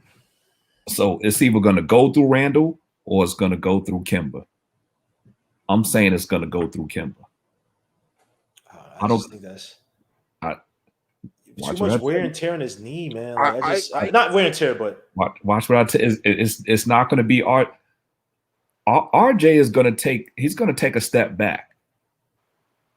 I'm not talking about his numbers are gonna I'm not talking about his play is gonna get worse, but his numbers are gonna drop because we have more players now. So exactly, less shots. So, I think that RJ may get the same slightly less touches offensive in terms of attacking to the basket stuff. But I think he might have the ball a little bit more in his hands in terms of facilitating playmaking. So he may not, bro. Like, look at the Kemba Walker. As much as I like him, he at best you got Fournier too, though. You got playmakers like RJ is not. Chuck's right about Fournier. Like Fournier was used wrong when he was at the Magic. The Magic used him in the playoffs as a closer. Like he was like a number 1 or number 2 option with Vucevic. He comes to us as like the 4th option. I think he's going to be lethal, especially he's going to be playing off ball a lot more. But yeah, but he's not going to be. That's to my point. He's not going to be a playmaker facilitating like that. He'll be he's a guy who will provide you versatility on offense in terms of scoring wise. I think he's gonna be using various ways offensively in terms of scoring, but in terms of bringing the ball and something offenses, he will do it from time to time. He will do it. I just think RJ Barrett will do it a little bit more than him because again, think of how they use RJ Barrett in Team Canada. Remember Johnny Bryant and Nick Nurse, they are cool with each other, right? And Nick Nurse, granted, I mean he's one of our rivals, right, for the Raptors, right? But the way they're using RJ Barrett just spoke to like they're trying to develop something and things. What they talk about this summer. Shoot off the dribble, acceleration, deceleration. Obviously, that's more scoring, right? But the way they use RJ Barrett Team Canada didn't seem like that was a fluke thing. Like, oh, this is how we're going to do it. Team Canada. I think that's going to translate to him, Johnny Bryant, and Tom Thibodeau having an understanding. Hey, let's develop this guy as more of a playmaker. And granted, last year he had freaking bum-aid Alfred Payton, right? So someone could say that, oh, he was utilized as such. Yeah, he had to do it. Yeah, but I just feel like they did it this summer. The way they utilize him, I think they're trying to develop RJ Barrett as damn. What the hell? He might have been the best player on Team Canada.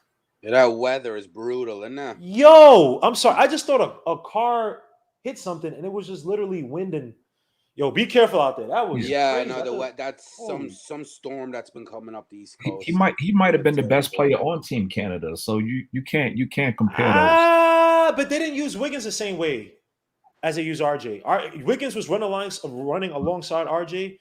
And it was utilized more as a scorer. RJ Barrett was basically like their bootleg Jimmy Butler. Probably used more they probably uses a little bit more pace for that team. But I just think RJ Barrett's going to have the ball a lot more in his hands to facilitate and set up. Because think about this, all those guys, and granted, RJ Barrett could catch and shoot as well too. He became or did it last year. But all right, how many assists did he average just this last year? He averaged three assists. 3.5 on 23% usage. 3.5. No, but whatever he averaged, it'll be less this year. You think it's gonna be 3 assists this year?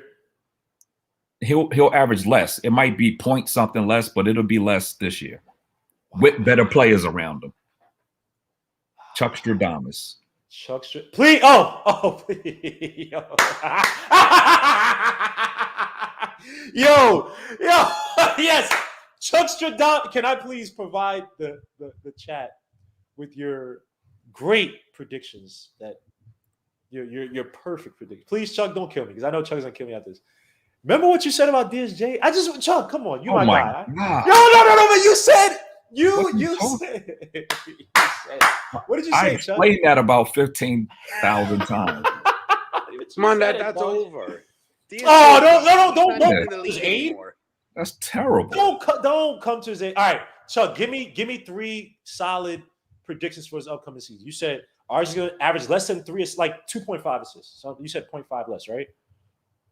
It's a point something. It's going to be less than last year. Less than 3 assists. More scorers around them, which it should be higher according to what you're saying.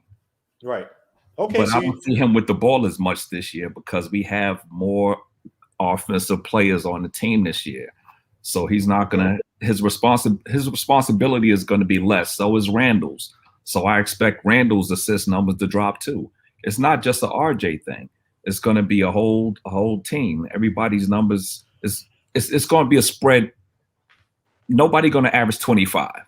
You know what I'm saying? Everybody's going to average 25 points, but when you also look at when you look at Randall's like potential assists, they jumped this season. Obviously, it was like twice as much as normal assists, but think about all the passes that went to Alfred Payton, Nerlens Noel, and they couldn't handle. Yeah, he would have got a triple-double, average a triple-double last year if he didn't have Alfred Payton and Bullock at times putting up bricks.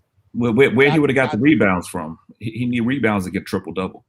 He was getting he averaged like 11. He was getting he averaged so many freaking defensive rebounds because he always just wanted to start the offense. Yeah, 10 rebounds, right? 12? I thought you were talking about RJ. I thought you were talking about no, my bad. Sorry. With Julius. Oh, yeah, right. my bad.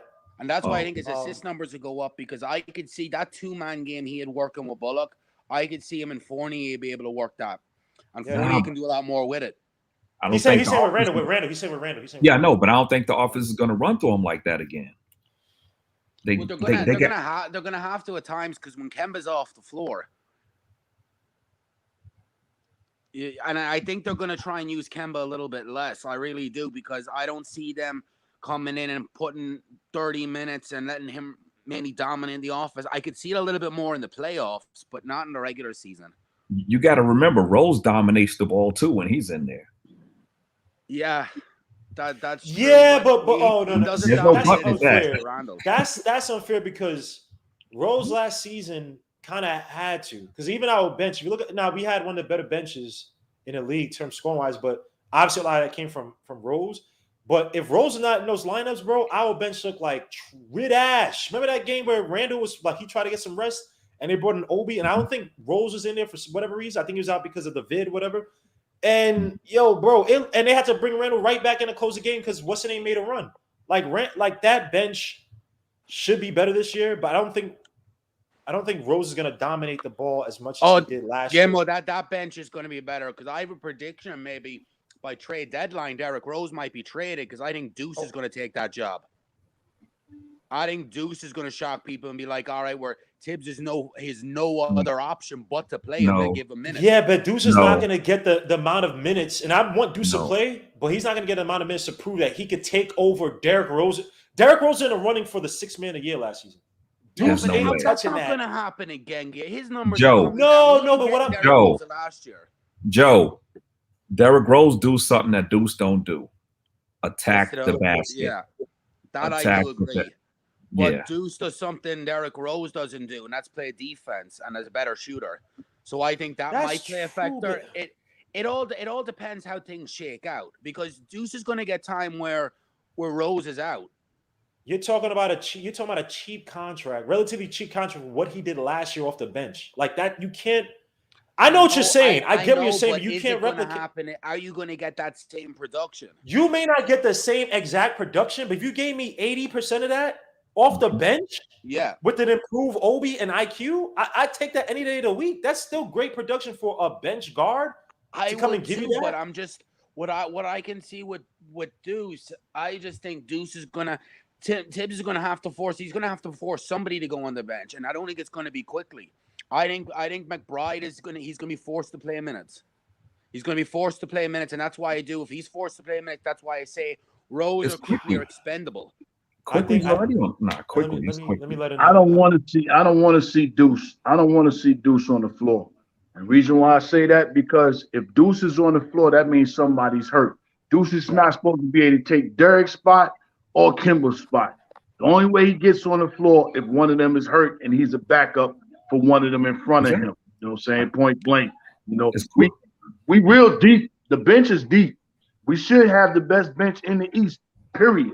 And matter of fact, our bench might can make the play-in by themselves.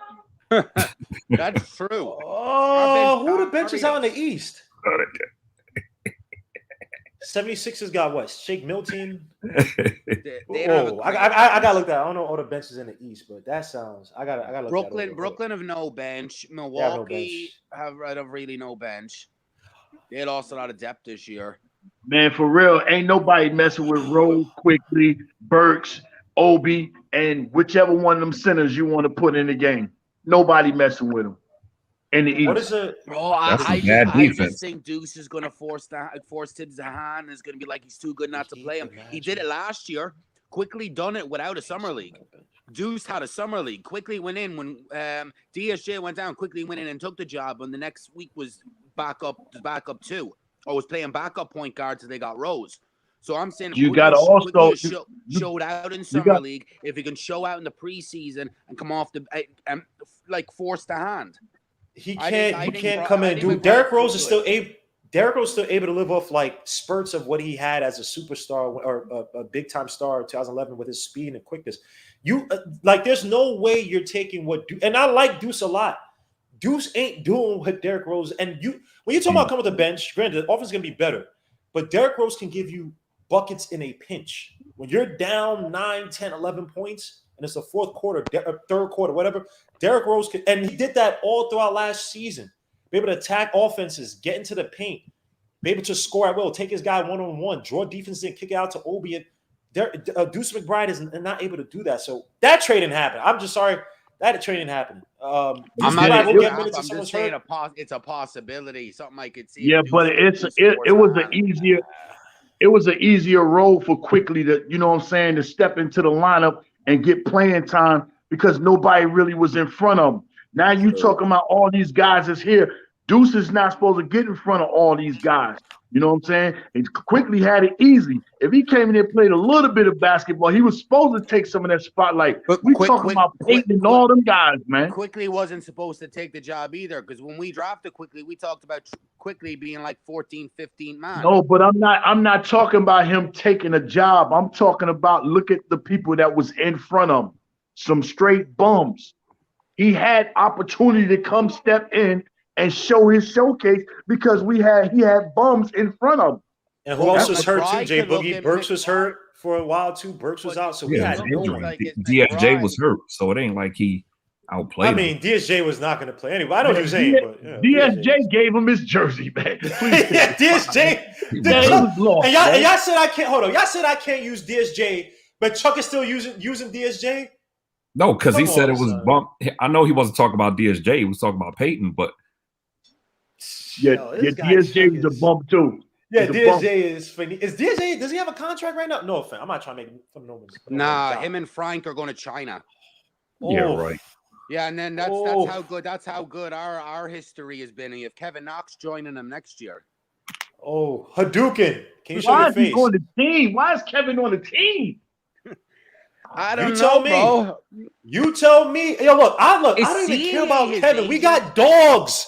We got. Look, I'm not the biggest on Grimes like that, but pause. But he could come in and give you, if he could develop as a 3D player, which I think he's gonna be able to do. I'm more than fine on that. I got McBride. Good. Man, I don't have to care about Knox no more. I don't care about Knox. I don't care. I don't give a damn about Knox. Is a hype man. He is better than Kevin Knox.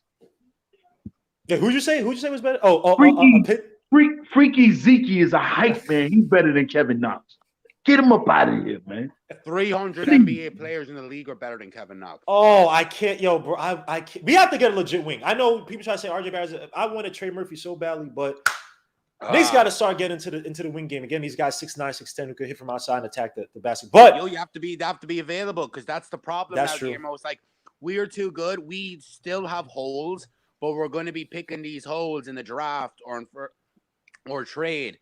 But the picks aren't going to be in the lottery no more. We're done with lottery picks for the next. That's when you start to package. That's when you start to package a few picks and possibly move up. Which I don't. They got nowhere this year. They tried to go to 12.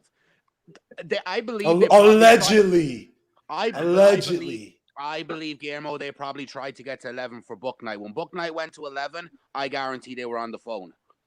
Jashar didn't want to give him up. That's my opinion. Do y'all see Book Night over in Charlotte? Like every picture he takes, he looks so depressed. Like he does not want it. Well, he looked like an angry dude anyway. It doesn't, but he didn't want he would have been perfect for New York. But you know what though? Man, TM3 was from Crown Heights. I don't know if his boys from Crown Heights would have done. I don't know. But let me not even speak of that. But TM3 was the player. Point blank. TM3. Tracy Murray III was the player. And Jay Boogie was telling about this dude. Talking about doing the summer. Talking about how you saw him in the summer tournaments down in you said North Carolina, right? Yeah, the St. Aug Summer Leagues is jumping out here. Trey Murphy. I wanted Trey Murphy. Kessler Edwards was another guy I wanted. Now he's on the Nets, but we got Grimes. Before people say I'm not killing Grimes, I'm happy to see his development. I think he'll be solid for the Knicks. I'm not killing Grimes. He has some things to work on. As a 3D player, can work a little bit better on the pick and rolls, drawing contact. That explosiveness. I got killed in my video on Grimes. All the people that say he's gonna do what he did in high school and stuff. Let me know when he does that, because he didn't do it in the summer league. He didn't let us gonna be able to do that. So don't kill me. Go watch the film and then come back and let me know if I was right or wrong on that. I'm not trying to be cocky, but someone killed me. Oh, we could do that. I'm like, bro, high school ain't. Manuel Mudiay was one of the best high school players.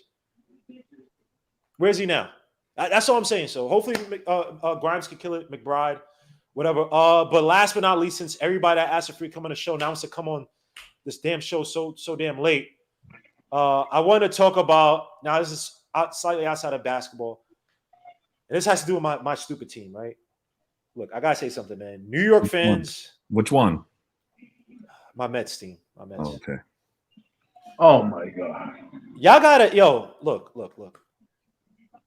Y'all can't be sensitive like this anymore, bro. Y'all can't talk. And you know what I don't like is a lot of y'all New York transplants, because people I know that from New York that grew up with me or whatever, they don't care about like some of the stuff y'all complain about. It's all y'all people that came from freaking Wichita. And like, y'all come over to New York and y'all try to act like, oh, this how.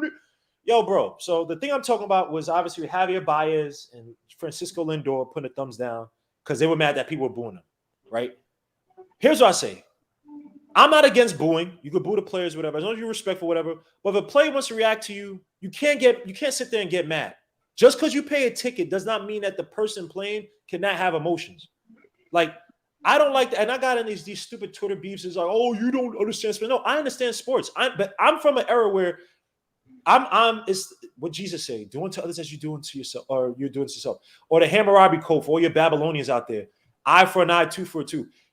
I know that if I put out certain energy to some person, I should expect them to give that same energy and less. Or they could give it more.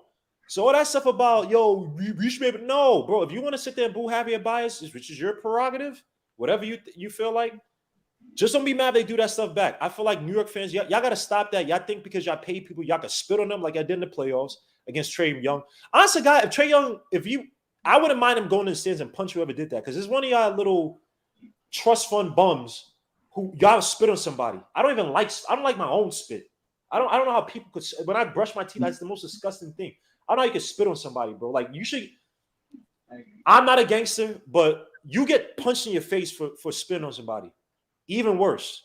Like, New York fans, we got to have a grip with, I know sports are backing myself, but y'all got to have respect for people. Y'all got to expect people that this guy's human, and no matter how much I pay him, if he wants to react a certain way to me because I'm booing him, so be it. But all that stuff, Berman, all y'all little punks on Twitter talking about, oh, stop. That's not how New Yorkers act, man. If you want to boo somebody, just expect it right back. That's it. You move on. It's not even that serious.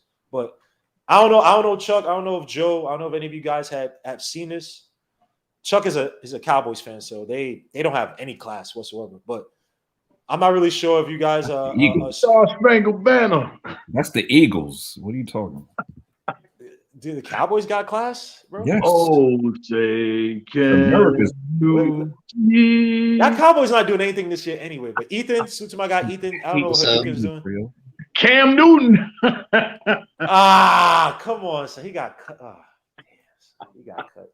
Ethan, before we leave, bro, any thoughts on this on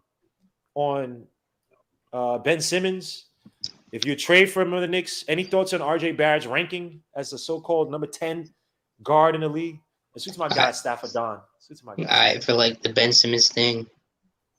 So I don't want him. I don't want to necessarily trade for him. But if I do make a trade for him, I know that we're gonna have to give up a decent amount. Which would probably be like quickly Obi, Grimes, and like a couple of picks and a couple of pick swaps for Ben Simmons. And to be honest, I'd be fine with that because he's still a defensive player of the year candidate every year. He's still like a freak athlete and an insane talent, but he just got mental problems. So I'll be fine giving up anything like that. But if you're trying to trade like RJ and stuff for him, like I'm not down with that. And putting him number 10, we had this debate with CP about like he thought that Buddy Hield was a better shooting guard. Don't say the name. Come on, why would you say the name? Come on, bro. You're my guy. It's all love. You're my guy, bro. You're my guy. Come on, bro. Nah, I'll give you. You can't tell me that Buddy Hield was a better shooting guard last year than RJ Barrett. So like, I don't care. Chuck, would you put Buddy Hield over RJ Barrett? Oh my lord! For this team, yes. What? You see, Chuck, he's not even saying, he's laughing. RJ Barrett. For this team. Yo, Chuck, so you're telling me you would rather $20 million a year Buddy Hield than $8 million? I'm not looking at the money. RJ Barrett. Huh? I'm not looking at the money. I'm looking at the style of play. Hold up, Chuck. You realize that if RJ was playing for Sacramento, he'd be averaging like 23 a game, right? No, he wouldn't. Yes, he would. Hold up. RJ's best quality coming out of the draft was his ability to push in transition, and they played in the highest pace in the NBA. He might be one of the slowest players in the NBA. That's also because the Knicks play with no pace, though. No. Without the pace, he's still slow. They don't have nothing. Okay, but he's still great in transition. Yeah, it's because they don't play with much pace, my guy. Even if he's went to California in Rocky 3, man. That's what he is. He get to California and get some rhythm. We back, but I ain't taking no high over no RJ. He ain't never. At least RJ been to the playoffs. I don't know what Buddy might do. Buddy Hill. First of all, you had Luke Walton taking minutes. 2 coaches. Who's it? Yerger and Luke Walton want to take minutes. Yerger legit did not want to play Buddy Hill and was forced to. Buddy Hill. That was crazy because RJ plays better defense than Buddy Hill. The only thing that Buddy Hill does better is shoot from outside than RJ Barrett. Doesn't do anything else better. I wouldn't even He just argue shoots that more. right now. Buddy Hill's numbers are dropping from the 3, and RJ. That's 1 year. Yeah, but How is he better than Yo, bro? Bro, Well, Chuck, Buddy- he's a chucker on a Buddy's a bad chucker. team. Yeah, he's a chucker and a bad. So was RJ. RJ's Chuck, a like, chucker. RJ's a Chuck? RJ doesn't shoot 10 Bro, threes a game. look RJ doesn't shoot 10 threes a game. Chuck is not serious. Look at Chuck. He scratches it because he knows he's not serious, bro. On a bad team. Oh my gosh, this guy, man. Hadouken, any thoughts on the Ben Simmons trade rumors? Any thoughts on RJ Barrett and the list and the disrespect that RJ Barrett gets? Any thoughts on RJ Barrett turning into a beast before our eyes with his summer workouts? I'm only joking before someone says I fiend too much for RJ Barrett. Pause, but go ahead. Hadouken. Salute to everyone first. What's up? I like the rain is crazy right now. My Wi-Fi was bugging out, so I was having problems with that. But Sure. all right. But the Ben Simmons thing, I mean, I think Ben Simmons is gonna get better, but I don't think there's like any way he gets on this team. So I feel like that's like not gonna happen at all. Like I don't think there's any way he comes to New York because we don't have a package for him. And I'm not, unlike Chuck, I'm not trading RJ Barrett for Ben Simmons because I'd rather not do that. But I think he's gonna get traded to probably like the Kings. Nope, or they're the out. Timberwolves. The Oh, King said they're yeah. out. Probably the Timberwolves, to be I honest. don't even think they're out. They're probably saying they're out, but They're still dumb for not taking that trade.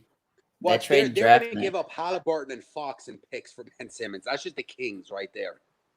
Yo, y'all really sleeping on Ben Simmons.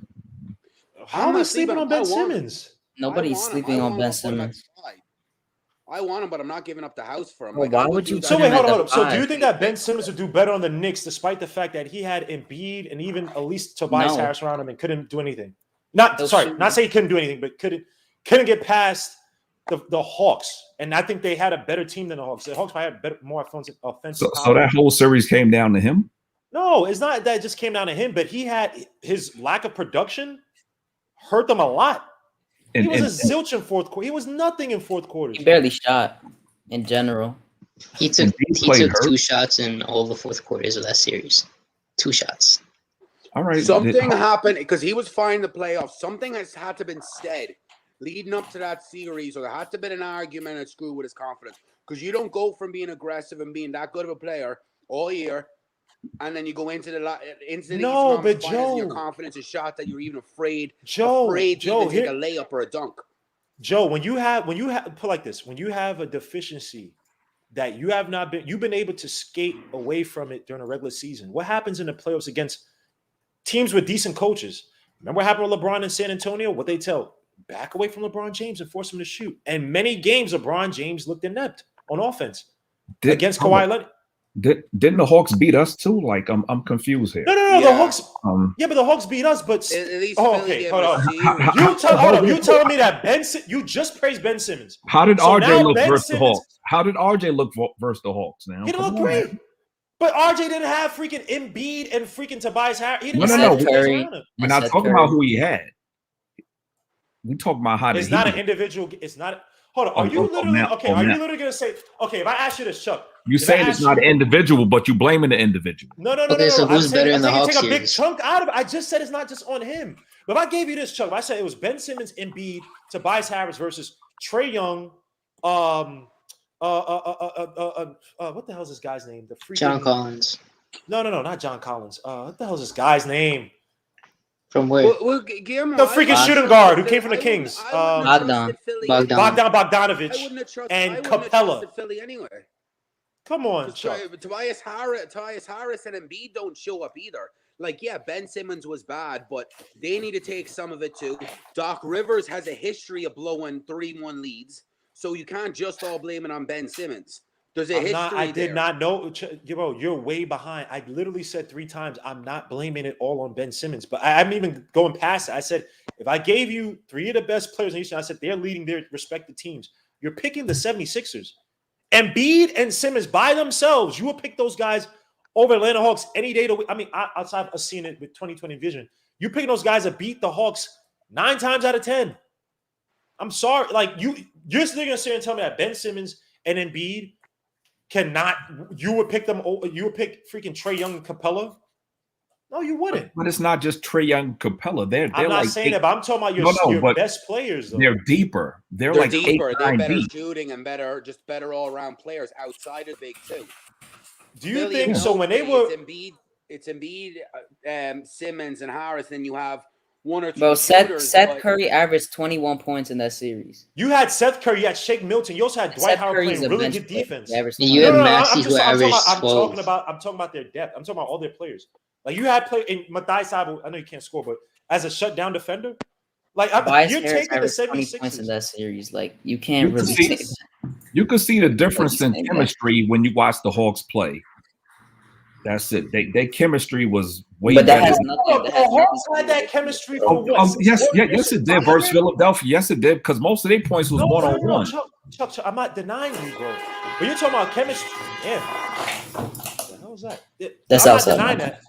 But you're sitting here telling me that the 76ers who've been playing together, that same team, or the core guys have been playing for the last 2-3 years, shouldn't have had better chemistry than the Hawks that, great, those guys have been playing together, but they didn't come as a cohesive unit until Nate McMillan got hired or replaced Lloyd Pierce? Come on, Chuck. Yeah, great coaching. Great coaching. Wow. That's crazy. I put a lot of, I got to put a lot of onus on Ben Simmons. I'm not saying it's just him, but because I'm looking at Ben Simmons. I'm comparing him, Embiid, Tobias Harris, Matthijs Thybulle, Seth Curry, Dwight Howard's defense. Shake Milton. They had 3 people averaging 20. And but do you guys not agree with me that something had to happen leading into that series? He got exposed. No, he just didn't. No, he just didn't look at the hoop. He's not aggressive. He got exposed. Yeah, because if guys are backing off and you got to make shots, now they're giving you space to make shots. You're not going to do it. So you're sitting there dribbling, trying to get a playoff, and then it affects every other part of your game. How about Randall? Randall struggled too. Well, it's more so because of adjustments were made. Whatever. They shut down Randall getting past his first guy. But at least Randall can shoot the ball. But Randall couldn't do it. He couldn't hit those Randall mid-range shot shots. the worst percentage as an all-star. Like, that's just bad in the playoffs. Bro, he couldn't do anything. The things that we got to do is learn how to appreciate our role on our team and then become dominant in your role. Some of them guys that we will pick over Capella and all them guys, you know what I'm saying? It's not about skills all the time, but they're dominant in their roles. So that's what makes them effective in what they do. We got to become more dominant players in role areas on our team for us to move further. You know what I'm saying? If your game is just rebounding, you need to dominate in rebounding. If it's just a cheerleader, you need to dominate cheerleader. Your 6-man dominate. Whatever it is your role that you getting put on this team, you must become dominant at it. And that's what's going to make us better as a whole team. That's why Atlanta was so good. They had so many whack players that was dominant in areas that we was least dominant at. That's why they clamped us. No, they didn't have whack players. They had good. They had good talent. They just have the coaching. That was it. They had a coach who's not a good coach. They had a coach who hit up Collins, made freaking what's your boy from Duke? Cam Reddish. Cam Reddish. I mean, he barely played though, so you shouldn't. No. But what I'm saying is that in terms of what Lloyd Pierce did on that team was like atrocious. What was that other big man that was coming off the bench for them? Kongu. He barely was played a dominant role player. See, he came in. I don't know about dominant. I don't know about he dominated when he was on that floor, man. They had Gallo. Gallo's probably a better example for what Gallo did in the minutes he played is probably a better example. You had Bogdanovich. Yeah, Kevin Porter, who I thought he played really well. See, those are skill set guys. I'm not talking about the skill set guys. I'm talking about the role players. You know what I'm saying? That come in the game. You know, that's what I'm talking about. Them guys that came in the game that you least expect to do anything was putting up and doing and was making a lot of noise against us. That's why at times he was like, oh my God, I can't believe this guy. Many times guys were saying that, man. No, but here's the thing though. We really, granted, they had more talent than us, so they're probably going to win anyway. But we struggled too because they had better coaching. Tom Thibodeau only knew one way to attack the Hawks, and it didn't do anything. R.J. Barrett couldn't hit. Randall couldn't hit no spots, and Randall allegedly was asking for adjustments by Tibbs to put him deeper in the post. Tibbs was like, nope. So he had his stubbornness and his lack of a win. Then they try to take Rose and put him in the starting lineup. It was like, bro, that's not going to change it, bro. When you had them destroying us on a pick and roll, game 2, we played the pick and roll better. We hedged it aggressively. We doubled. And then we stopped doing that. Go back to game 3, game 4. We stopped doing that. Tom Thibodeau, and that's another thing with Tom Thibodeau. We talk about all these players improving. Tom Thibodeau, I don't care how old he is, as a coach, he has to get better. He's very stubborn in his ways in crunch time situations. He goes with plan A. He goes with star guys. And he just says, do what you did best in the regular season. And he doesn't adjust. Nick McMillan is a guy, I don't think he's ever been out the first round, maybe except for once his career before he beat us. And it's like, and granted, he has way more talent in the Hawks than he probably had in most of his years in the NBA, outside of maybe that first Portland Trailblazers team with Brandon Roy and Nicholas Batum when he was younger and LaMarcus Aldridge. But he should not have been able to coach Tom Thibodeau the way he did. So we will see. But I gotta be out because I'm keeping these shows a little bit shorter. But I do have an announcement. Tomorrow is a special day for the young sniper over here with the freaking, I don't know what he's watching over. Watch some anime. Freaking lights keep flickering on and off. No, Hadouken, I'm joking, Hadouken. This guy, he gets no sarcasm. But Hadouken Sharon will be airing his first show tomorrow at 5:30. So I want everybody to be subscribed to Hadouken Sharon's No Life podcast. You can subscribe now. I will put the link in the chat as Hadouken. Please, Hadouken, sell your podcast. What should people be expecting for tomorrow? What should people be expecting when they tune into your podcast? I appreciate the shout out. Well, tomorrow is just gonna be like an introduction, and then we're gonna talk about how Fournier and Kemba are gonna play their roles in the lineup, and how the seating will work, predictions, and all that stuff, basically. And I'm trying. Wow, this sucks because I can't freaking search for it correctly. Even though, hold on, I'm subbed. But that makes no sense. You didn't change your name, so it's Hadouken. Wait, might not. It's weird. It pops up when I search it. I'm actually subbed and I can't. Hold on, let me just look at my subscriptions. But yes, so Hadouken will definitely be talking about the roster regarding Fournier. I was gonna say Alpha Payne and Kemba Walker. So I'm trying to look for the freaking. No, I linked it. I don't know why you're having. It's not gonna link unless are you a mod? Yeah, I am. Oh, sorry. So it should show up. All right, cool. Guillermo, are you gonna do any NFL video or like NFL content this year? It's gonna be tough. I'm still trying to decide on it, but it's gonna be tough. I still want to build up this channel, but I badly want to do some Jet stuff. So we will definitely see. Why? Yeah. And when you gonna holler at me about fantasy, man? I be hitting you draft this Tuesday. I'm on the bro. I have to send you money for it, but I see the alerts, bro. I'm on the what's the name? I see the alerts. Like, chill out. You gonna get destroyed this year, man. Like, don't worry. I got the last pick, so I'm not gonna say anything. I gotta. Why you praying for your downfall? Some type of acknowledgement. Let me know you participating in it. Of course, but why? Why would you? Why are you praying for your loss this year? Why would you be praying for your loss this year? Well, you know what? I'm gonna dominate the league. Like, why would you? You're trying to awaken a beast.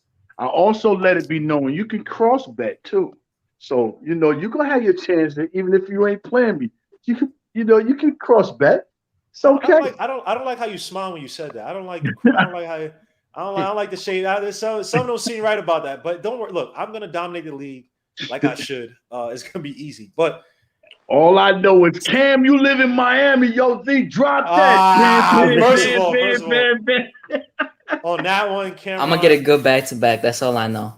Cameron, that number 10 and 11 rappers, Cameron, but that broke my heart, man. Cameron, that broke my heart. I couldn't watch Dipset music. I couldn't watch our videos. I couldn't listen to our music for like a good week after that verse. That crushed me. But guys, that's all I got for today, man. Hopefully you were entertained, informed.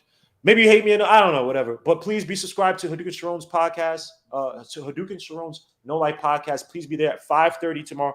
I'll try to be there right after PT tomorrow, so I'll try to be there as soon as possible. But guys, thanks for coming on. Peace, Lou. God bless. We are out.